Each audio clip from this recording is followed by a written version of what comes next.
Hey guys, and welcome to a brand new After Effects tutorial. And since it is the month of February already, I decided to create something Valentine's-y for this tutorial. So we're going to create a greeting card opener, something you can use to greet your loved ones or whoever you want to greet for Valentine's Day. So let's hop on and we will start with Adobe Illustrator for this one. So here in Adobe Illustrator, the only thing I did was to really create the envelope that I will be using for the animation. So the basic idea, whenever you create an image in Illustrator that you want to import in After Effects later on, is to separate each layer into separate layers. Okay, so here I have 5 layers, a back layer, the left and right layers, the bottom layer ng card, and the top cover ng card. So once na na-separate ko na into several layers, I just save this as a file anywhere in my computer. And then now let's hop on to After Effects and import this file. So here in After Effects, the first thing that we do, okay, is to create a new composition. So composition, new composition. You can set any default you like, but in my case, I use the HDTV 1080, 25 frames a second.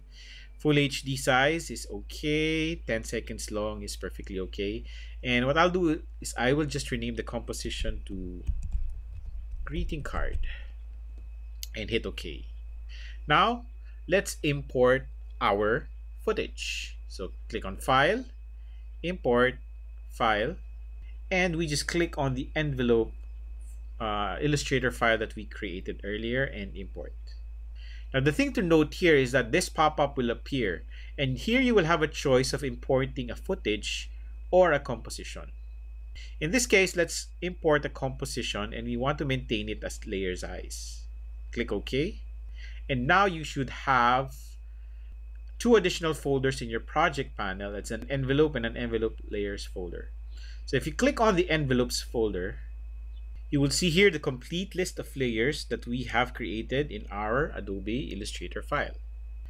So normally what I do is I don't mess with the original composition and I just rename it as envelope base.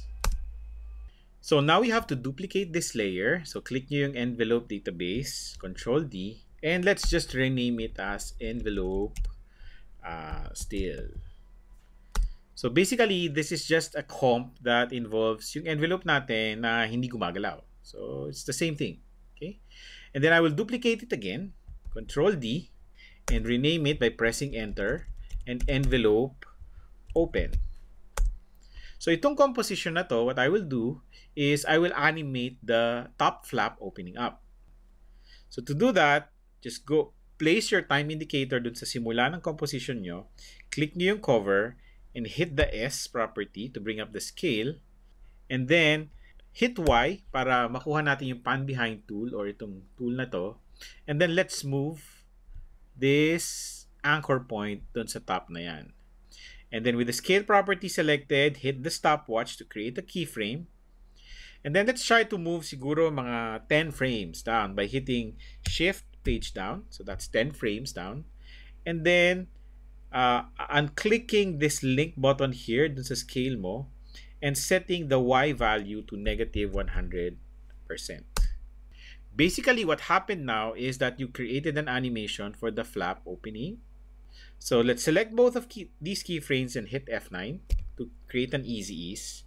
Now, what I normally like to do pag mga ganitong animation is that hindi ako masyadong fan nung just easy ease. I like to work with the graph editor for my motion kasi it just makes your movement a lot easier. So let me give you a brief introduction to the graph editor. So you enter the graph editor by clicking on this parang graph icon here dun sa may timeline nyo. Pag click niyan, yan, magugulantang kayo. Medyo kakaiba. So graph to. Kung ayaw nyo ng math, baka matakot kayo, no? But it's not really that difficult to understand. So what I'll do is let me just zoom in a little bit by moving this forward, then moving our time indicator to about maybe 1 second and hit N so that ito yung time frame natin. Now, ang graph editor mo will show you how the value of a property moves frame by frame. So in this case, makikita nyo na itong green na to will be your Y scale. Ito yung binabago nating Y scale. Pag nagsimula ka, itong value na to is at 100%, and then yung ending value niya is negative 100. So makikita nyo yan dyan. So may curve ka. So makita nyo na medyo parang flat siya sa simula, and then it becomes faster, and then magpa-flatten ulit siya sa dulo. So this is your typical easing. So now, ang kailangan nyo tandaan when you're working with a graph editor is kapag yung line nyo is vertical, that means the movement is fast. If the line is horizontal, the movement is slow. So now, what I would like to do in this case is that I often like to have yung ending keyframe ko, yung ending part ko, to just slow down a bit more. So, ang gagawin ko is I will pull this further para mag-slow down siya. And then yung beginning ko, maybe I will pull it a little bit closer here para hindi siya masyadong, oops, I selected the wrong one in the X. Okay, there you go. So, medyo ipo-pull back ko siya para medyo mas vertical siya. And then this one, I will pull horizontal so that ganito yung itsura ng graph ko. Now, you can play with this any way you like. Now, pag tinignan nyo, the way the animation works now is a bit different. So, makita nyo? Mabilis yung pasok niya and then bumabagal siya. Maybe I'll adjust the curve a little bit more para mas mabagal siya. And the X position, I'll put it horizontal. So, yan. I think that should work. And then, yan lang. I'll turn off the graph editor ngayon. And then, one of the things that I would like to address is that, syempre, pag nag-open yung flap mo, dapat pag nakikita na yung backside, kakulay na siya nung back layer ng envelope mo. So, what we can do is go to our Effects and Presets panel and type in Fill. Let's add a fill effect dun sa cover natin by dragging Fill dun sa cover. And go to the ending keyframe and set a stopwatch to the color. And click on this and make sure that this is the color that you select for that. Let's hit U para to bring in the property of that. And then let's move forward a few bits until ang nakikita natin is yung front side, which is hindi na natin nakikita, no? And then let's click on, let's add a keyframe to this one. And for this time, let's turn off the, let's turn off the fill and click on the stopwatch para mag-grab natin yung original color niya. So let's turn on the fill again. So basically what you have now is, so it comes from its original color. Pag flip niya, magbabago na yung kulay niya. Pero ang na-notice nyo, gradually nag-change yung kulay, no? That's not what we want. We want the colors to change quickly as soon as it flips. So what you can do is select both of these keyframes, right-click on it, and create a hold keyframe by clicking on this toggle hold keyframe. So now, what you have is basically your flap opening. Once it flips 90 degrees, oops, the color changes. So, mali pala, no? So, dapat the color change happens pagdating dito. Oop. There you go. So, let's move this keyframe there. Now, this is what we have. Well, you can actually put this at the start. So, this is what we have now. So, the color, and then it changes. So, that's what we want. Okay? Now, perhaps, siguro, pwede nyo palitan pa ng a little bit yung kulay. So, go to this keyframe. Let's adjust this to become a bit lighter. Para lang may contrast siya with the background. So, let's close the envelope open. So, that's our animation. Let's close the envelope base. And now, let's work on our card. So, what we do is, let's import our card. Hit Control-I to import the card. So, merong card dyan. Don't worry, I will share with you this project file para you can follow along. So, click on the card and then import. So, this is the card that I made. Okay, I know it's not the most beautiful design that you can ever see for a Valentine's, but yeah, it works. So, let's hit the card and then drop it here to create a new composition for our card. So, ito na yung card natin. And then what we want to do is we want to create an opening sequence for our card. So kailangan mag-open siya. So to do that, let's create a new solid layer, new solid, and make sure it's comp size. It can be any color that you like, but I will like to pick the pink color of this image, and then maybe make it a bit darker in this case. So yeah, just a little bit. Click OK, and that's it. And para ma-change natin yung card, what I will do is I will click on this card layer and then pre-compose it. Just the card layer. Layer, pre-compose. And then let's rename it as your card comp. Make sure that to leave all attributes in the card and then click OK. Now, your card comp is in a separate composition altogether. So let's get back to our solid. So ang kailangan natin gawin is kailangan 50% lang siya nung width natin. So let's twirl in the scale property, untick this link here, and let's set the X value to 50% para kalahati na lang siya. And then let's turn on our pan behind tool again by hitting Y or clicking this button here, and then let us move this anchor point doon sa edge nitong layer.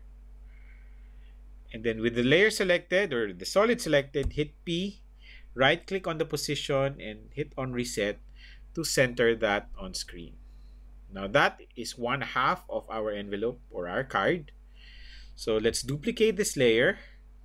Actually, select both layers, medium and the card comp, duplicate them.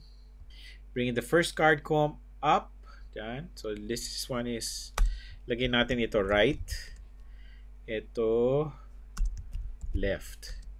So with the left selected, let's put on the rotate and rotate it by 90 degrees. Or sorry, 180 degrees I mean. So now you have this right section, which you don't see right now kasi andyan siya. So you have this right section and you have this left section. So this left section and this right section of your card. So what you can do is, okay, with the card comp selected, the bottom one, go to your track matte properties. If you don't see these properties, just hit F4 to bring it up. Baka ito kasi nakikita nyo. Okay? And then make sure to set the track matte to alpha matte right. And ganun din yung gawin nyo doon sa card comp. Just make sure it's turned on. And then set the track matte to alpha matte left. Then let's hit F4 again.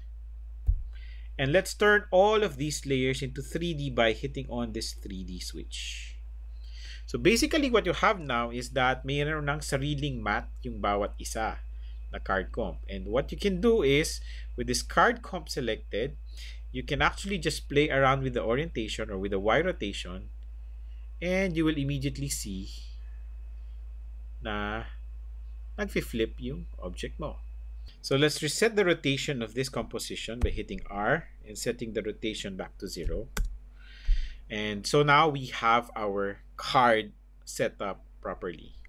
Next, what you want to do is you want to parent these matte objects here to the individual layers that they're linked to. So itong left na to, i-parent natin siya. So to do the parenting, just click on this pick whip here and just drag it to the comp.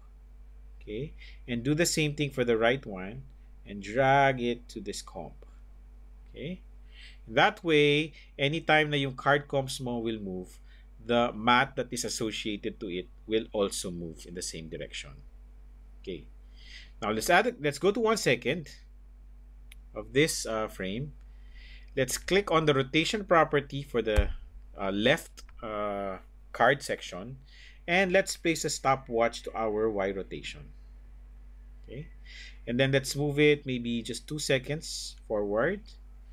And then for this one at the start, let's create the stop. Let's create another keyframe here. And this time, let's rotate it by, well, negative 180. Pero ako, in my case, I always like to leave a little bit. So negative 179. Para lang hindi siya nag-overlap with the original image. So now basically what you have is a card opening animation. So mag-open siya pag ganun. Okay? Now, of course, syempre, pag mag-open yung card mo, kailangan meron kang back layer. So what you can do is duplicate the left composition. Okay? And make sure to turn it on. Okay? And change its position to give it a little bit of jolt na umangat siya. So, so siguro make it number 1. Yan. Para lang umangat lang siya ng konti on Z space. Okay? So now what happens is that when you scrub it, mag-open yung layer mo and it shows yung card mo. So now you have a back layer involved. And then what I'd like to do again is I'll hit R again dun sa card comp natin, select both keyframes, hit F9, go back to our graph editor, and adjust this. So I'd like the start to be a bit faster, and I'd like the ending to be a bit slower. So para mas maganda yung effect niya. So let's go here, press N to shorten our work area and hit spacebar. So yan. So you can now see that our card is animating. So let's close this composition now because that's done. And then let's head back to our main greeting card composition. Now it's time to assemble everything. Okay, so we now have the still image of our envelope, the opening envelope animation, and our card opening animation. So let's assemble it. So in our greeting card comp, select layer, new, solid. Let's add a background to it. Let's select a sort of a bluish color. Bluish green color. Yeah. Let's try to be as close as to what I used. Maybe that one. Click OK. Then let's add a simple vignette by going to your effects and presets panel. Type CC vignette. Double click on it. And then let's lock this layer, which will serve as our background. So next is we drop our envelope still to our layer. Okay. Hit on the P in your keyboard and to bring up the position property, and right click on the position and let's click separate dimensions. So what I want to do is just to separate these dimensions so that I can just work with the X position. So with your time indicator located at 1 second, i-click nyo yung X position nyo. Then move backwards, siguro mga by 20 frames by hitting Shift, page up twice. Okay? And then create another keyframe dun sa X position mo. Okay? And then just pull it far away. So ilabas natin sa frame yung envelope natin. Yeah. So something like that. And select both keyframes, hit F9, as usual, go to the graph editor, and this time what I want to do is I want to start off na mabilis yung envelope natin. So I'll pull this up. Remember, vertical is fast, horizontal is slow, and then I will pull this to be horizontal para slow. So makikita natin dito, pag plinay natin, okay. Yan yung galaw ng ating envelope. Medyo mabilis lang siya, masyado. So, bagalan natin ng konti. And then, let's pull this off. Ganyan. Maybe like that. Yeah, that should do. Yan. Cool. Alright. Now, let's go back to our regular view. Okay, by hitting that graph editor and twirling this down. Okay. Next, you want to drop in your envelope open layer. So drag your envelope open layer and pick it to the timeline. And then I want you to parent this envelope open layer doon sa envelope still natin. Para pag gumalaw yung envelope still natin, magkasabay sila. Okay? Now, of course, pag ginawa mo yun, pagpasok ng envelope mo, makikita mo na open na siya. That's not what we really want. So what I'd like to do is I'd like to go to just roughly bago mag-end yung entrance keyframe natin. So just malapit na mag 1 second. And then I want you to move yung envelope open mo just to align at that position.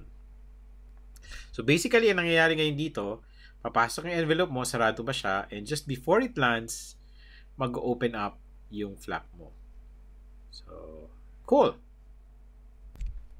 Next, okay, place your time indicator again after 1 second, and now let's drop our card composition, the layer. Right. Okay. So in this case, naka-open na yung card natin. Okay. But what I'd like you to do is just open the card layer for now. And then get the keyframes ng card comp mo and just scoot it far away for now. Hindi muna natin kailangan makita yan. We'll adjust that later on. Then go back to your greeting card composition.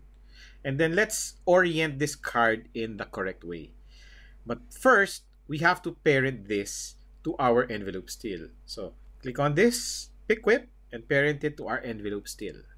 Now once that's done, let's rotate the card by pressing R. Then rotate it by 90 degrees. So hit 90. Hit S to bring up the scale. Scale it down until it's just about in the right size as the envelope. And then move it up by nudging your up arrow key several times and hitting shift to move 10 frames or 10 pixels at a time. And just position it doon kung saan medyo sakto. Medyo malaki pa siya. Let's put it at maybe 60%. Masyadong maliit naman. Yeah, 64%. Should be about right. Now, of course, mali pa yung position ng card natin kasi it has to be inside the envelope. But we will fix that later. For now, ang gusto muna nating i-fix is yung animation ng card natin. So, ang mangyayari ngayon dito is that your envelope enters, then before just 1 second, this one opens, and just right about here, what we want to happen is we want our envelope or the card to go up and then scale to the center. So, selecting the card composition, let's hit P, then also press Shift, then S to bring up the scale position as well, and also Shift R para lumabas yung rotation. And then let's set a keyframe for all of these properties at this point. So this is our first position. Now let's move our time indicator by about 10 frames by hitting Shift, page down. Okay. And then at this point, ang gusto natin is lalabas na ngayon yung card natin. So hit the Y property, make it go up. Okay. Go up. Okay. And siguro what I'd like to do here is I would also like to click on the position, right-click it, and separate dimensions para mas madaling mag-work. Okay. We don't need to bother with the X position right now. So just turn off that switch or the stopwatch para walang keyframe. So we're just working with the Y position. So in this case, so aangat siya. And then just pag-angat niya, okay, what I would want is for it to rotate a little bit. So medyo may rotation na siya dito. So ayan. Okay. And then move another 2 keyframes down or 20 keyframes down. So shift page down twice. And then you want your position to go back to the center of the screen. So bababa ulit yung card natin. Doon sa center na siya ng screen. So this is around 540. And then you want the scale to be at around 100% na. Malaki na siya. And you want it to rotate fully. It's either 0 na siya or just a slight twist, -2. And then let's select all of our keyframes and hit F9. So let's adjust our work area. So pag nakita natin animation, so aangat siya, pupunta sa front habang umiikot, and then at that point, your envelope should open. Okay? So let's look at the motion. Okay? So select muna natin yung Y position natin and click on the graph editor. So what I'd like to do here is I would like to change this na medyo mabagal siya. Magsimula again, horizontal, slow, vertical, fast. So mabagal siyang lalabas. And then it goes fast. And then it slows down as it goes to its final position. And slows down here as well. And then slows down there. So ganyan. Horizontal, slow, vertical, fast. So ganyan yung gusto kong curve na mangyari sa kanya for the position. And now, if I click on the scale, what I would want is I would want the scale to not scale up as quickly. So medyo mabagal siya. And then it zooms out. Okay, and then it scales quite slow. Okay, we'll adjust that later on. And for the rotation, eto medyo mapapansin mo hindi aligned, hindi maganda yung alignment niya. So what I'll do is I'll just click this and then work on this. So kung hindi papantay ito, just click on this button here. So to make it a auto Bezier. So straighten up siya and then adjust it just to make it very smooth. And then pull this end para mas slower siya. So if you play this animation, this is what you have.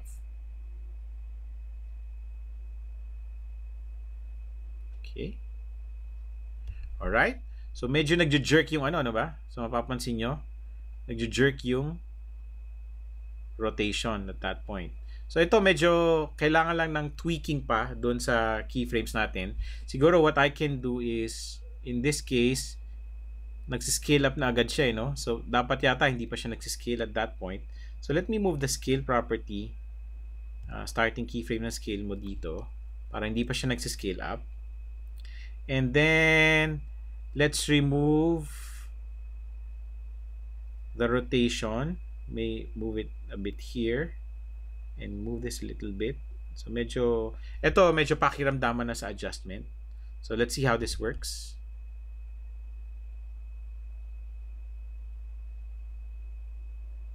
Yeah, it looks good. So pwede nyo pang i-tweak, i-adjust yung keyframes, adjust nyo yung graph editor, just play around with it. So this is the part where I would like you to experiment kung paano nyo magagawang swabe. Basta ang importante dito, learn to use the graph editor because yun lang yung paraan nyo ma-achieve yung kind of motion that you really want. Adding keyframes won't help a lot, but actually working with the graph editor will help you a bit.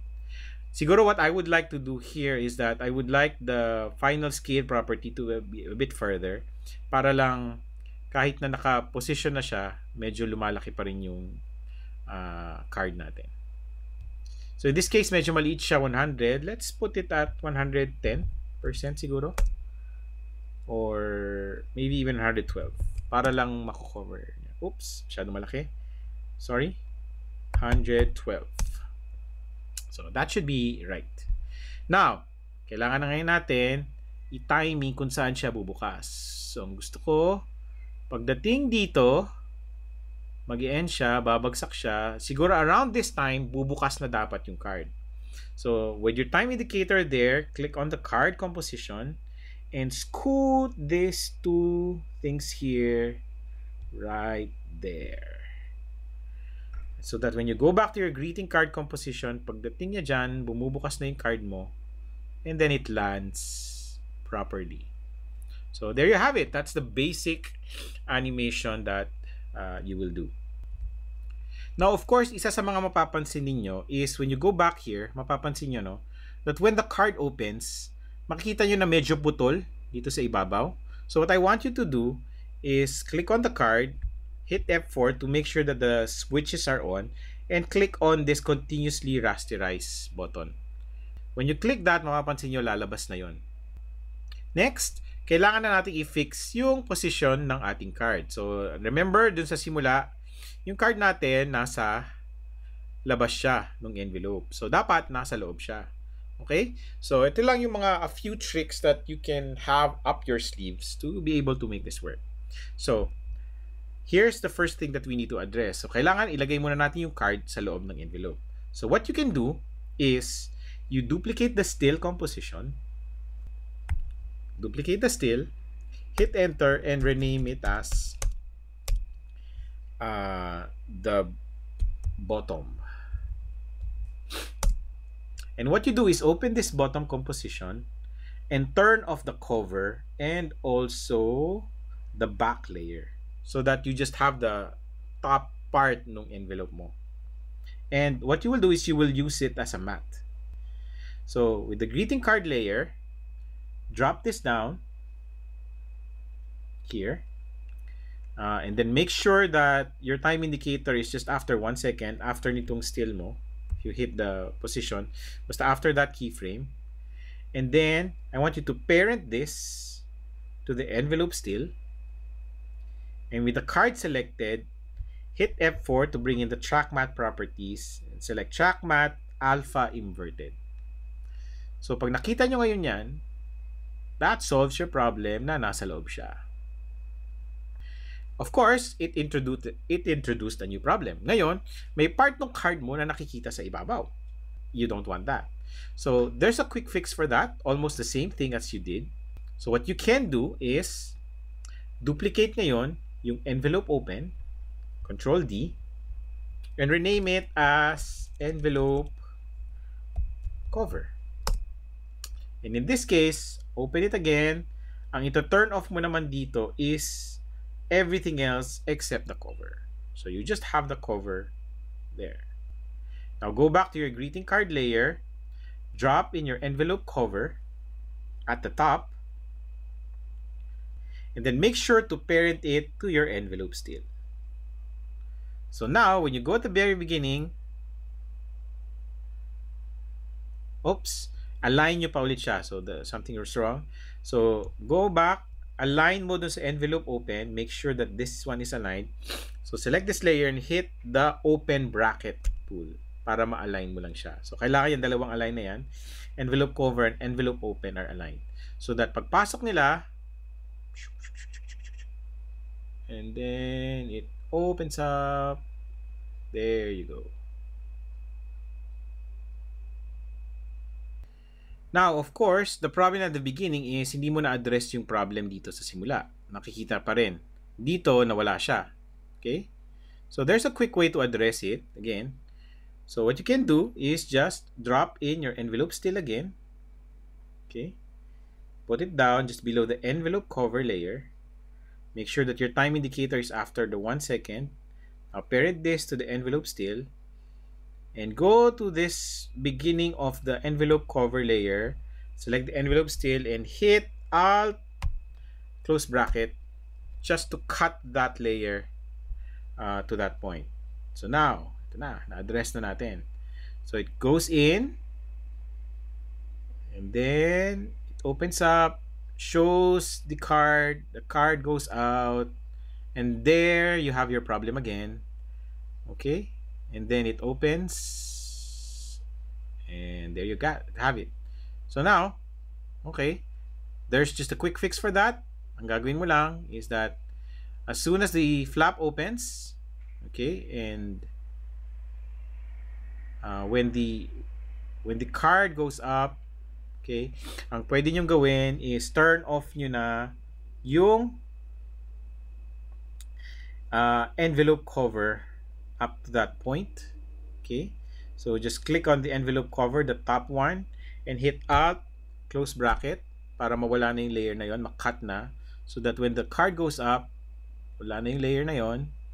And then just right about here, you can turn off the top card that you added earlier. So ito yung matte na yon. So just select this matte, hit Alt, close bracket, para wala na siya, and mag-open na yung card mo to its final position. So let's play this again to see what you have.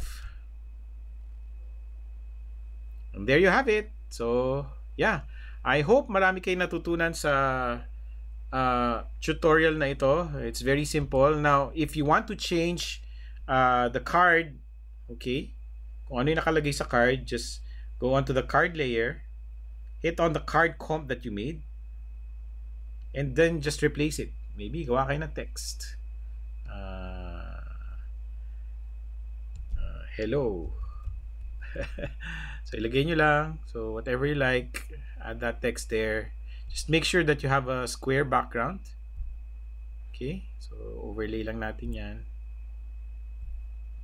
So if you go back to your greeting card composition, lalabas na yan.